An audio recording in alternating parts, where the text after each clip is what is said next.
শোষিত বালুচিস্তান এক অব্যক্ত যুদ্ধের দলিল। দৃষ্টির আড়ালে এক প্রদেশ, পাকিস্তানের দক্ষিণ পশ্চিম কোণে ছড়িয়ে থাকা বিস্তীর্ণ এক ভূমিখণ্ড বালুচিস্তান। আয়তনে বিশাল, কিন্তু উন্নয়নে সবচেয়ে পিছিয়ে। বহির্বিশ্ব যখন পাকিস্তানের ভূ রাজনীতির চালে ব্যস্ত, তখন বালুচিস্তান এক অন্তর্ঘাতমূলক নির্যাতনের ইতিহাস বহন করে চলছে, যা অনেকটাই নিঃশব্দ, অপ্রকাশ্য, কিন্তু মর্মন্তুদ। বালুচিস্তান পাকিস্তানের সবচেয়ে বড় প্রদেশ, কিন্তু সবচেয়ে কম জনবহুল। এটি খনিজ সম্পদে ভরপুর, বিশেষ করে গ্যাস, কয়লা, তামা, সোনা এবং সম্প্রতি আবিষ্কৃত লিথিয়াম সহ নানা মূল্যবান খনিজ। এখানেই অবস্থিত চীনের সঙ্গে যুক্ত গওদর বন্দর, সিপিইসি প্রকল্পের মূল কেন্দ্র। এই ভৌগোলিক ও কৌশলগত গুরুত্বের কারণেই কেন্দ্রীয় পাকিস্তান সরকার এই অঞ্চলকে শক্ত হাতে নিয়ন্ত্রণে রাখতে চায়। বৈষম্য ও দমনপীড়ন সম্পর্কে বালুচদের অভিযোগ রয়েছে। ১. অর্থনৈতিক বঞ্চনা। বালুচিস্তান দেশের প্রাকৃতিক সম্পদের অন্যতম যোগানদাতা হলেও প্রদেশটি সবচেয়ে অবহেলিত। গ্যাস উৎপাদন করেও বহু অঞ্চলে নিজেরাই গ্যাসের সুবিধা পায় না। গওদর বন্দর থেকে রাজস্ব আসে, কিন্তু স্থানীয় মানুষদের চাকরি বা উন্নয়নের সুফল মেলে না। বালুচ রাজনীতিক ও দলগুলোর উপর নজরদারি ও নিপীড়ন চালানো হয়।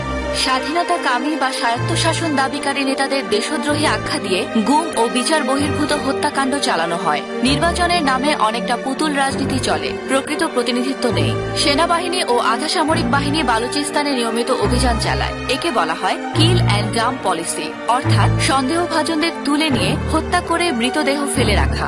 বহু শিক্ষার্থী, অ্যাক্টিভিস্ট, সাংবাদিক গুম হয়ে যায়। অনেকেরই আর হদিস মেলে না। বালুচ ভাষা ও সংস্কৃতি প্রান্তিক করে রাখা হয়েছে। জাতীয় পরিচয়ের নামে পাঞ্জাবি আধিপত্য চাপিয়ে দেওয়া হয়েছে। স্থানীয় মিডিয়া দমন করা হয়। আন্তর্জাতিক সাংবাদিকদের প্রবেশ নিষিদ্ধ। আমাদের ভূমি খনিজে পূর্ণ, কিন্তু শিশুরা ক্ষুধার্ত, বলেছিলেন একজন বালুচ অধিকার কর্মী। বালুচিস্তান পাকিস্তানের সবচেয়ে বড় প্রদেশ। বিদ্যুৎ আসে ঘন্টায় একবার। জলবাহিত রোগে মৃত্যু প্রায় নিয়মিত। আর এই বৈপরীত্য থেকেই মূল সমস্যার শুরু। রাষ্ট্রের চোখে বিপজ্জনক জাতি। পাকিস্তানের রাষ্ট্রযন্ত্র বালুচদের দেখেছে সন্দেহের চোখে। স্বাধীনতাকামী আন্দোলন গড়ে ওঠার সঙ্গে সঙ্গে শুরু হয়েছে দমন নীতি। ২০০০ সালের পর থেকে গুম একটি নিয়মিত কৌশলে পরিণত হয়েছে। বিশ্ববিদ্যালয় পড়ুয়া ছাত্র থেকে শুরু করে শিক্ষক, কবি, সাংবাদিক তাদের ঘর থেকে তুলে নিয়ে যাওয়া হয়। পরে কখনো মৃতদেহ মেলে, কখনো আর খোঁজ পাওয়া যায় না। মানবাধিকার সংস্থা হিউম্যান রাইটস ওয়াচ এবং অ্যামনেস্টি ইন্টারন্যাশনাল ধারাবাহিকভাবে এ বিষয়ে প্রতিবেদন প্রকাশ করেছে, কিন্তু আন্তর্জাতিক কূটনীতি এসব প্রশ্নকে আড়ালে রেখে দিয়েছে। চীনের বেল্ট অ্যান্ড রোড ইনিশিয়েটিভের আওতায় গড়ে ওঠা গওদর বন্দরকে বলা হচ্ছে পাকিস্তানের নতুন দুবাই, কিন্তু বাস্তবতা হল এই প্রকল্পে স্থানীয় বালুচরা পরিণত হয়েছে প্রান্তিক জনগোষ্ঠীতে। কারণ বন্দরের নিরাপত্তার জন্য গড়ে তোলা হয়েছে বাঁশের প্রাচীর, যা বালুচদের প্রবেশে বাধা দেয়। স্থানীয় জেলেরা সমুদ্রে যেতে পারে না, তাদের জীবিকা হারিয়ে গেছে। উন্নয়ন এসেছে, কিন্তু তাদের জন্য নয়, চীনা কোম্পানি আর সেনাবাহিনীর জন্য। আমরা ১৯৭১-এর বাংলা, শুধু এখানে কেউ দেখছে না, এভাবে কষ্ট প্রকাশ করেছিলেন এক বালুচ মা যার ছেলে ৬ বছর ধরে নিখোঁজ। এই তুলনাটা এখন শুধু আবেগ নয়, বাস্তবতাও। যেমন পাকিস্তান রাষ্ট্রের অর্থনৈতিক শোষণ দুই ক্ষেত্রেই তীব্রভাবে দেখা যায়। ১৯৭১ সালে বাংলাদেশে আর এখন বালুচিস্তানে। রাজনৈতিকভাবে উপেক্ষিত ছিল বাংলা, এখন বালুচিস্তানও তাই। সাংস্কৃতিক দমন ও গণগুম দুই সময়ই রাষ্ট্রীয় হাতিয়ার ছিল।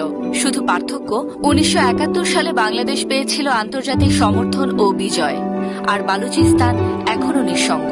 বালুচ সমাজে এখন প্রতিদিনই মায়েরা সন্তান হারাচ্ছেন, তরুণেরা উধাও হয়ে যাচ্ছেন, কবিরা লিখতে পারছেন না। তবুও কিছু নারী সামনে আসছেন।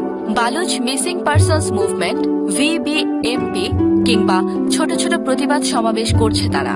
বালুচিস্তান যেন একটা বন্ধ দরজার পেছনের গল্প, যেখানে আলো ঢোকে না, সাংবাদিক ঢুকতে পারে না, আর মানবতা হোঁচট খায়। একদিন হয়তো কেউ এই ইতিহাস খুলে বলবে, হয়তো কোনো সাহসী কলম লিখবে, কোনো ক্যামেরা ধারণ করবে এক মায়ের মুখ যিনি ছেলেকে ফিরে চেয়ে কাঁদছেন। ততদিন বালুচিস্তান একটা অদৃশ্য যুদ্ধের নাম, যেটা চোখের সামনে হয়েও চোখে পড়ে না।